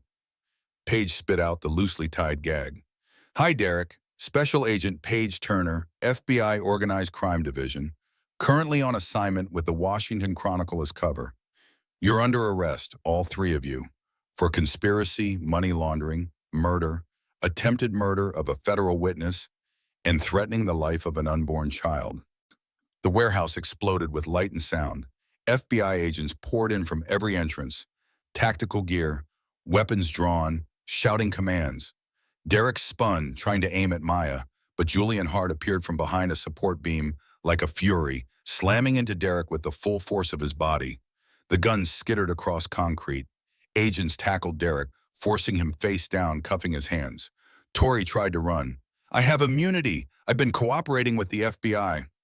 "Ms. Blackwell," an FBI agent said, catching her arm, Any deals you might have had were voided the moment you actively participated in a plan to murder a pregnant federal witness. You're under arrest for conspiracy and accessory to attempted murder. Senator Vance, hands raised, was still trying to negotiate. I want my lawyer. I want to speak to the director. I'm a United States Senator. You're under arrest, Senator. You'll get your phone call after booking. Maya stood frozen in the center of it all, hand protectively on her stomach, adrenaline making her shake. Julian was at her side in seconds, his hands on her shoulders. Are you okay? The baby? Maya checked herself, assessing. No pain, no cramping, no bleeding. I think we're okay. We're both okay. Julian pulled her into his arms, not caring about the FBI agents swarming around them, not caring about maintaining professional distance. Don't ever do him again, Dunina. Don't ever scare me like that again. I had to, for Paige, for my baby, for everyone Derek's hurt. I know, but next time we find a way that doesn't involve you standing in a warehouse with a gun pointed at you while pregnant. Maya almost laughed, giddy with relief and fading adrenaline. Next time you think I make a habit of this? Knowing you? Yes, absolutely yes. Derek, being dragged to his feet by agents, screamed at them. That's my child. You can't keep me from my child. I have rights. The lead FBI agent, a woman in her 50s with a face that had seen everything, responded coldly. Mr. Castellano, you just confessed on tape to planning to murder the mother of your unborn child in order to gain custody. You'll be lucky if you ever see daylight again, much less visitation rights. Your parental rights will be terminated before the child is born. Paige approached, freed from her restraints, rubbing her wrists. For the record, that was the dumbest, most brilliant thing you have ever done. Never, ever do it again. When did you join the FBI? Maya asked. 6 months ago, confidential informant at first while I kept my journalist cover. Then they brought me in officially when Derek's organization got too big to ignore. I wanted to tell you so many times, but I couldn't compromise the investigation. I understand. I'm just glad you're okay. An agent approached. Ms. Sullivan, we're going to need your full statement and all the evidence you've been collecting. The SD card you mentioned? Maya pulled her father's pocket watch from her pocket, opened it, and removed the tiny SD card hidden inside. 3 years of work. 3 years of evidence. The last testament of 3 dead whistleblowers. Everything's here. Chain of custody is documented. It's all yours. The agent handled it like it was made of gold, which in a way, it was. What happens now? Maya asked. Now, Derek Castellano, Patricia Vance, and Victoria Blackwell are going to federal prison for a very long time. Your charges are dropped. Your disbarment will be overturned. You get your life back, Miss Sullivan. You and your baby are safe. Safe. The word felt foreign. Maya had been in danger for so long, she'd forgotten what safety felt like. Julian's hand found hers. Let's go home. Home, that felt foreign too. But maybe, just maybe, it was time to figure out what home meant. As they left the warehouse, rain still falling, FBI agents processing the scene, Maya leaned into Julian. He wrapped his arm around her, protective and warm. We did it, she said quietly. You did it. You were extraordinary. We were a team. Partners. Partners, Julian agreed. In everything, if you'll have me. Maya looked up at him. Let's get through the next few weeks first, but yeah, I'll have you. We both will. She placed her hand on her stomach. Julian's hand covered hers, and for the first time in months, Maya felt something other than fear and anger and determination. She felt hope. 5 days after the warehouse confrontation, Maya Sullivan stood in the Worthington Hotel Grand Ballroom for the 3rd time in her life. The first time, she'd been a disgraced prosecutor about to be arrested. The second time, she'd been Julian Hart's fake fiancée in a desperate arrangement. The third time, she was finally herself, vindicated and free. But she was also 8 weeks further into her pregnancy, showing more obviously now, facing a room full of people who'd watched her almost destroyed and now wanted to celebrate her resurrection. The FBI was being honored for dismantling one of the largest corruption networks in federal history. Politicians who'd supported Senator Vance scrambled to distance themselves, claiming they'd had no idea. Donors who'd given millions to Castellano charities insisted they'd been deceived. The powerful were performing that familiar dance of reputation salvage.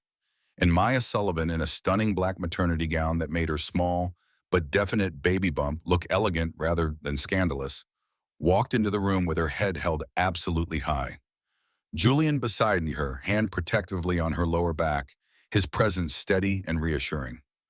When they entered, a momentary hush fell over the crowd. Then the whisper started, but they were different now. That's Maya Sullivan. She's the one who exposed everything. She's pregnant. Can you imagine how brave she had to be? I heard Derek Castellano was the biological father. Can you imagine carrying your enemy's child while taking him down? Incredible. She risked everything. Her life, her baby's life, everything. The investors who'd believed Derek's lies at previous events now couldn't apologize fast enough. The same people who'd watched her almost get arrested now wanted to shake her hand, take photos with her, be associated with her story. Maya was gracious with each of them, one hand always resting on her bump. We all believe what we're told by people we trust, she said to one particularly effusive apology.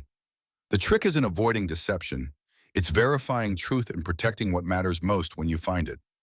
Julian watched her navigate the social sharks with something approaching awe. These were the same people who'd been ready to see her destroyed 5 weeks ago.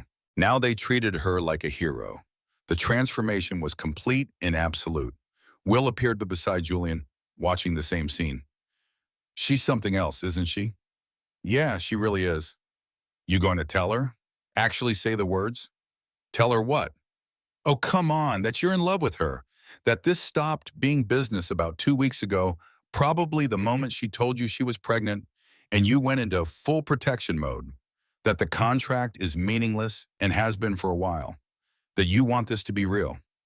The contract isn't up for 3 more weeks. Julian, Will's voice was patient but firm. The contract doesn't matter anymore. You know it.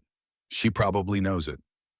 The question is whether you're brave enough to admit it publicly, to risk actual vulnerability instead of hiding behind legal documents. Before Julian could respond, the FBI director took the stage and called for attention. The room quieted immediately, all eyes turning to the front. Tonight, we're celebrating one of the Bureau's most significant victories against organized crime and corruption. But this victory wouldn't have been possible without the extraordinary courage of civilian witnesses, particularly one woman who risked everything, including her life and the life of her unborn child, to ensure justice was served. The director's eyes found Maya in the crowd. Maya Sullivan, would you please join me? Spotlight found her. The crowd erupted in applause, this time genuine and thunderous. Maya walked to the stage, hand on her bump, looking simultaneously proud and uncomfortable with the attention. Maya Sullivan spent 3 years building a case against powerful criminals, the director continued. She was systematically destroyed for her efforts, fired from her job, disbarred, had her reputation torn apart. She faced federal charges that we now know were completely fabricated. She lost her mother during this fight, and yet she never stopped pursuing truth and justice. Even while pregnant, even while facing personal danger, she never quit. More applause. Maya's eyes were bright with the unshed tears. Today I'm pleased to announce that all charges against Ms. Sullivan have been dropped. Her law license has been fully reinstated, and the Department of Justice has issued a formal apology for the failure of our system to protect her when she was acting in the public interest. The applause was deafening. Maya took the microphone, voice shaking slightly, hand on her bump. Thank you, but I need to be clear about something. I didn't do this alone. She looked directly at Julian in the crowd. 4 weeks ago, I was at my absolute lowest point. I'd lost everything. I was alone, pregnant, and terrified. I was about to be arrested in this very room for crimes I didn't commit, and someone I barely knew stepped forward and said, "That's my fiancé." He didn't owe me anything. He had no reason to put himself at risk, but he gave me a chance when no one else would. He protected me and my child when we had nowhere else to turn. The moment was perfect, emotional, genuine. The crowd was captivated. Then a reporter pushed forward, breaking the moment. The man was young, aggressive, with the hungry look of someone chasing a headline. "Excuse me, Miss Sullivan, isn't it true that your engagement to Julian Hart was fake?" That he paid you $3.5 million to pretend to be his fiancée for 8 weeks? The room gasped collectively. Someone had leaked the contract. Of course someone had. And isn't it true that you're actually carrying Derek Castellano's child, not Julian Hart's? That you lied about the father to cover up your past relationship? Maya froze. The vindication she'd just earned, the respect she'd just regained, all of it was about to be destroyed by scandal again. So everything you just said about him giving you a chance, that was a transaction, wasn't it? You sold yourself and your baby for money. How is that different from what you accused Derek Castellano of doing? Aren't you just another person willing to do anything for money? The reporter's voice was rising, playing to the crowd, creating maximum drama. Maya looked at Julian, panicked. This was it, the moment where everything fell apart again. Her reputation, her baby's future, everything. And then Julian Alexander Hart walked through the crowd toward the stage with the calm confidence of a man who'd made a decision and would not be swayed from it. He took the microphone from Maya's trembling hands. "You're absolutely right," Julian said, his voice clear and carrying to every corner of the ballroom. 4 weeks ago, I offered Maya Sullivan a contract. I needed someone intelligent, capable, and principled for what I characterized as a business arrangement. She needed resources to clear her name and protect her unborn child. It was transactional, purely transactional. The crowd buzzed. Maya's heart sank. He was confirming it, admitting everything, destroying them both. But here's what that contract didn't account for. Julian turned to face Maya directly, and his expression was completely open, all his careful walls down. It didn't account for the fact that she's the bravest person I've ever met, that she fights for justice even when it costs her everything, that she walked into a warehouse with a gun pointed at her while pregnant, not to save herself, but to protect her friend and expose the truth, that she's brilliant, stubborn, principled, and completely impossible to manipulate. Believe me, I tried. Scattered laughter rippled through the crowd. The contract said 8 weeks. We're at week 4. And I realized something 3 nights ago, standing in a warehouse watching her risk her life and her baby's life to stop a murderer. I realized that contract was the stupidest thing I've ever written. He pulled a ring box from his pocket. The room erupted in gasps. Because you can't put a price on finding someone who makes you want to be better. Someone who reminds you that some things, like truth, like justice, like protecting an innocent child, are worth fighting for even when it costs you everything. Someone who sees through all your defenses and calls you out on your manipulation and still somehow decides you're worth trusting anyway. Julian got down on one knee, opened the ring box. The diamond caught the light, brilliant and real. 4 weeks ago, I introduced you as my fiancée to save you from humiliation. I told myself it was just business, just strategy, just another move in my corporate chess game. But somewhere between the fake engagement and right now, somewhere between the contract signing and this moment, I fell in love with you. His voice caught, raw emotion breaking through. And I fell in love with the baby you're carrying. Not because they're leverage, not because they're useful, not because of any strategic value, but because they're yours, because you're going to be an extraordinary mother, because this child will grow up seeing what it means to fight for what's right, to stand up against injustice, to be brave even when you're terrified. Maya's tears were flowing freely now, but she was smiling. Maya Grace Sullivan, Julian continued, will you marry me for real this time? No contract, no transaction, no 8-week limit, just us, you, me, and the baby. A real family, an honest family, a family built on truth instead of lies, on love instead of strategy, on partnership instead of manipulation. The room was utterly silent. Every person was holding their breath, watching this moment of absolute vulnerability from a man known for his emotional control. Maya looked at him, this complicated man who'd started as her captor, became her protector, and somehow became the person she trusted most in the world. You're supposed to ask me that in private, she said softly. After everything we've been through, I think we're past privacy. I want everyone to know. I want there to be no doubt. I want you and that baby to know that this is real. The contract specifically says no emotional entanglement. Breach it. Sue me. I have excellent lawyers. I'll lose happily. Maya laughed through her tears, hand pressed against her bump. What about the baby? Derek's baby? Julian's voice was fierce, absolute. Is your baby, your child, and if you'll let me, I'd like to be their father. Not biologically, I can't give them that, but in every way that actually matters. Let me be there when they're born. Let me teach them to play chess and stand up to bullies and fight for what's right.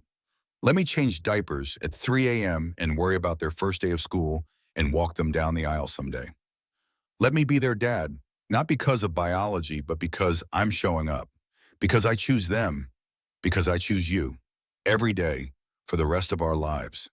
The tears were streaming down Maya's face now. This is insane. This is terrifying, Julian agreed, but I'm asking anyway. Marry me, for real, forever. Maya's voice was barely a whisper, then grew stronger. Yes, I'll marry you. We'll marry you. She took his hand and placed it on her stomach. Both of us, we both choose you. Julian stood, slid the ring on her finger, and kissed her as the ballroom erupted in applause. When they finally pulled apart, Maya whispered against his lips, "You know this baby isn't yours biologically." "Biology doesn't make a father," Julian whispered back. "Showing up does. Being present does. Loving them even when they're screaming at 3 a.m. or failing math class or making terrible teenage decisions. That's what makes a father. And I'm not going anywhere, ever. Even through midnight feedings and diaper changes and terrible twos and teenage rebellion and whatever else comes. Even through hostile takeovers by a toddler. Especially through hostile takeovers by a toddler. I'm in this, all of it, for better or worse, sickness and health, good times and terrible twos. They walked off stage together, hand in hand, as cameras flashed and reporters shouted questions and the crowd applauded. This time, the spotlight didn't feel like exposure or humiliation. It felt like vindication, like truth, like the beginning of something real. 6 months passed. The Sullivan and Hart Legal Defense Fund opened its doors in a modern Georgetown office building. Maya's reinstated bar certificate hung on the wall beside her father's sheriff's badge in its frame. Photos from their small, private wedding ceremony, just Will and Paige as witnesses, a judge who owed Julian a favor.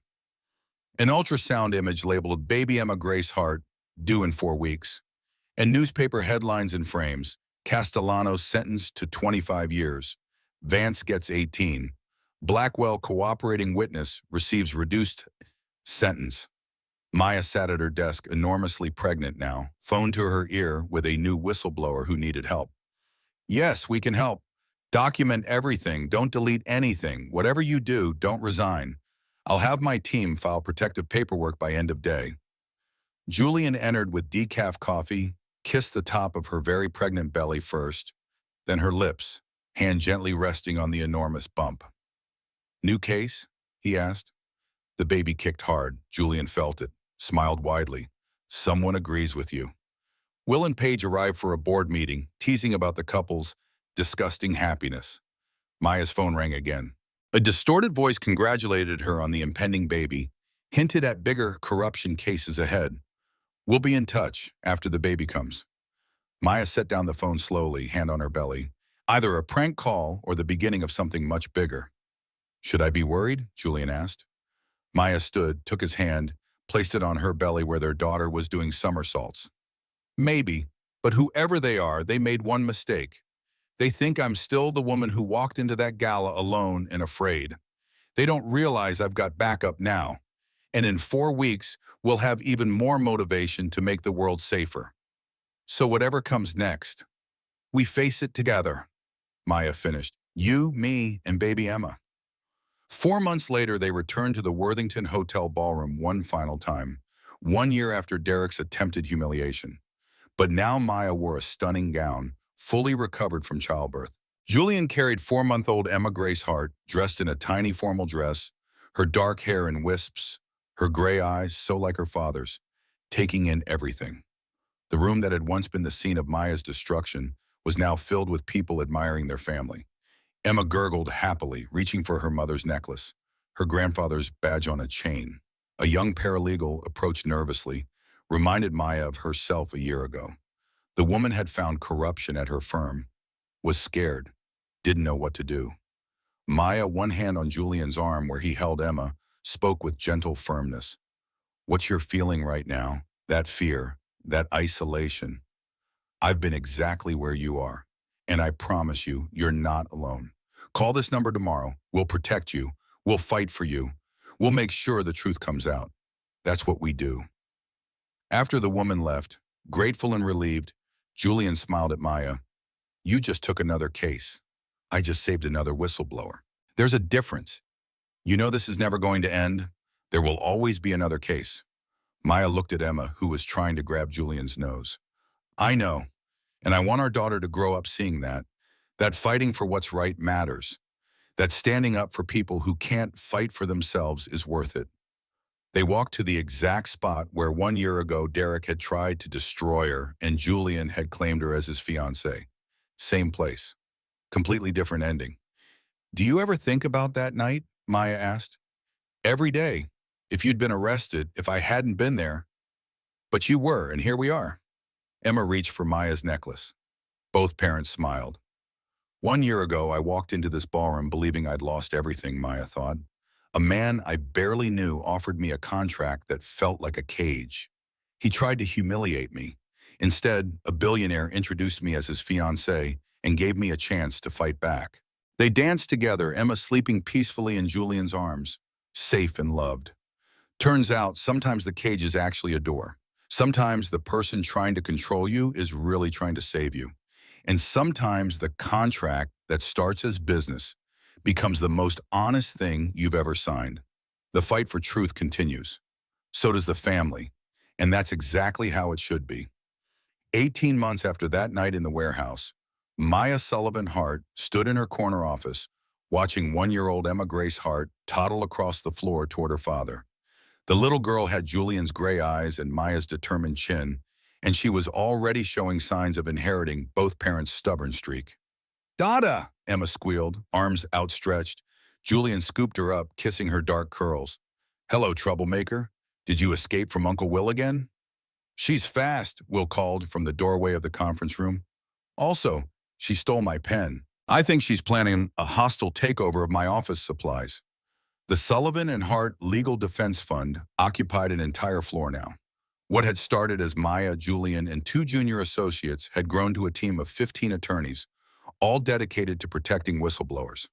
On the wall of the main conference room hung photographs. Maya's father's sheriff badge, her mother's hospice photo, Julian's foster sister, Emma's only picture, and now baby Emma's newborn hospital photo, a reminder of what they were fighting for. Maya's phone buzzed. Another whistleblower referral. A nurse who'd discovered her hospital was covering up medical errors. Scared. Alone. Facing retaliation. We'll take the case, Maya said into the phone. You did the right thing calling us. You're not alone anymore. She hung up and found Julian watching her, Emma balanced on his hip. That's the 5th case this week, he said. I know. You need rest. We have the charity gala tonight. I know that too. Maya stood, stretching. But she needed to hear someone believed her. Someone would fight for her. Julian crossed to her, Emma between them, making it a 3-person hug. You're exactly like your father, he said softly. It's terrifying and inspiring in equal measure. Says the man who bought a hospital at 2 in the morning. Fair point.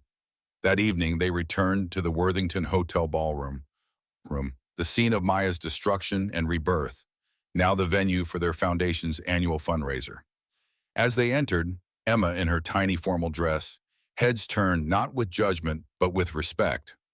A young paralegal approached, trembling. Miss Sullivan Hart, I found something at my firm. Something wrong. I don't know what to do. Maya handed Emma to Julian, then gave the young woman her full attention. Tell me everything. And remember, you are not alone. That's what we do. We stand with people who stand for truth. Behind her, Julian watched his wife and daughter, thinking of foster homes and chessboards, and a pregnant prosecutor he tried to save with a contract. Best investment he'd ever made. And it had nothing to do with money. The Sullivan Hart family was in the justice business now. and business was good.